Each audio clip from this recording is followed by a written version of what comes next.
चंदनपुर नामक गांव में एक परिवार रहा करता था। उस परिवार में 2 बहुएं थीं। छोटी बहू कीर्ति पैसे से अमीर, जबकि बड़ी बहू सीमा साधारण परिवार से थी। उनकी सास का नाम भारती था। वह दोनों बहुओं में बहुत भेदभाव किया करती। वह घर के सारे कामकाज बड़ी बहू सीमा से करवाती।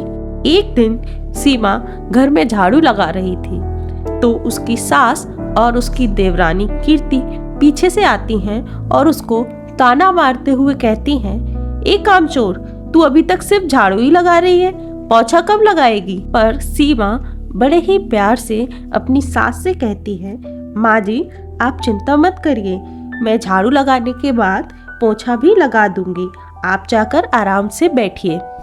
तो उसकी सास और कीर्ति उसको ताना मारते हुए और उसको कामचोर कहते हुए उधर से चले जाते हैं। धीरे धीरे समय बीतता है।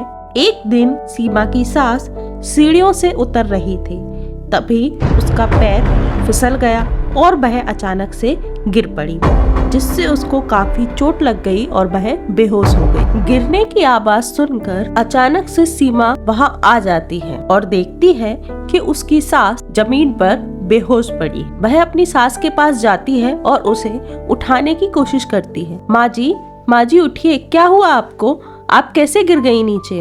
तभी उसकी आवाज सुनकर उसकी देवरानी कीर्ति भी वहां आ जाती है और वह दोनों मिलकर अपनी सास को हॉस्पिटल लेकर जाते हैं। अस्पताल में उन्हें पता चलता है कि उनकी सास को 2 बोतल खून की जरूरत है।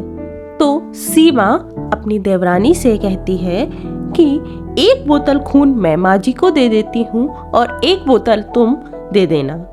उसकी यह बात सुनकर उसकी देवरानी उस पर बिफर पड़ती है और कहती है, अगर तुम्हें इतनी चिंता है माँ जी की तो तुम्हें क्यों नहीं दोनों बोतल दे देती, और मुंह बनाकर वहां से चली जाती है। अंत में सीमा ही दोनों बोतल खून देती है और कुछ दिनों बाद उसकी सास को हॉस्पिटल से छुट्टी मिल जाती है, जिससे कीर्ति और सीमा की सास को यह एहसास होता है कि उसकी बड़ी बहू सीमा कितनी अच्छी है और वह सीमा से बहुत ही प्यार से रहने लगती है।